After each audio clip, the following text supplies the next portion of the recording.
We're in the studio. We're going to talk golf with George Danielson. George, let's go to one of the mystery of all mysteries, and it's really one of the keys to the game, and it's almost more art than it is science. I want to talk with you about putting.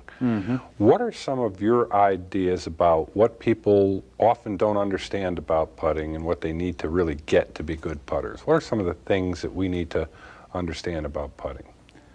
Well, there's a famous instructor nowadays by the name of Dave Pelz, who studies putting exclusively, and he's revealed some stuff for us that I think all golfers ought to keep in mind. And one of those things is that we have a real tough time aligning our putter head towards our actual target. You're talking about the actual orientation, how perpendicular the club is? Well, I'm talking more about the club face facing directly towards his intended target. Yeah, for along instance, the line. Yes. Yeah. If he wanted to, if he had a 5-foot putt, for instance, that was on a perfectly flat surface, perfectly flat green, he would want to aim that ball directly into the center of the hole. And it turns out that a huge percentage of your golfers have a lot of trouble aiming that putter directly towards the center of the hole. They have a tendency, let's say, to aim either left or right. I read his research. He said even the pros have this problem. That's right. There are very few of them that actually align themselves perfectly. However, they're able to make compensations in their strokes because they're tremendous athletes and they've practiced it extensively, making that adjustment. Most of them aren't even aware that they make it, to tell you the truth. It's just years and years of practice that has paid off. So you're saying right from the get-go there's a problem in that we don't have that putter head perpendicular to the target line that we want the ball to go on. That would, you know, 2 degrees towed in or 2 degrees towed out makes a big difference where that ball goes, doesn't it? A huge difference. Especially if it's a longer putt. I, some time ago, had the chance to go out and practice my putting one day with Webb Heinzelman, who was on the tour for a while, and I noticed that when he had a 3-foot putt, his ball seemed to run right in the middle of that hole, almost like a rabbit running right down the hole. It didn't go in the side of the hole. Yeah. And in comparison, mine was, although it was going in the hole that day, it was rattling in. It wasn't going directly towards the center, and so it occurred to me that he's probably a little bit keener in the aiming department.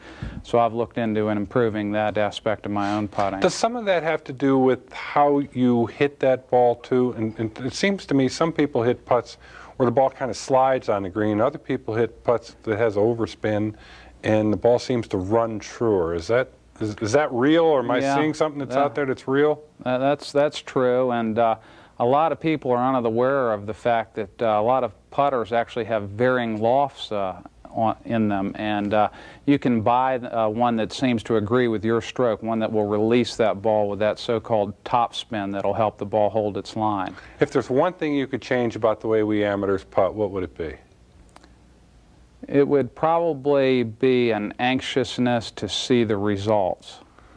And that anxiousness kills more putts than anything, because you, in the process of stroking the ball, you're anxious to see the results, and just that little peak early on leads to a misdirected putt. Boy, I'll tell you, you're preaching to the choir. I went through that last summer. I went from where putting was the best part of my game to putting was the worst part, and the cause of it was exactly that. I just wanted to see where that ball was going so much that it was actually affecting the contact with the ball. That's right.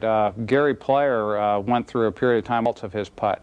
He would simply listen for the ball to fall into the hole. Yeah. And that takes a great deal of discipline, and most of us have a hard time mustering that sort of willpower up. I read a good tip on how to do that, how to build that habit in. The fellow said, take a dime or a penny out of your pocket, slide it under the ball without looking at it, and as you practice putt, after you hit the ball, make sure you can tell whether it's heads or tails before you look to see where the ball went. Excellent trick. Yeah, I would encourage people to try that. It sounds like a good one. It is a good one. Never run across that. All right. Well, thanks for adding your 2 cents to the art of putting, or the mystery of putting. George, thanks. Let's get back out on the driving range. Thank you.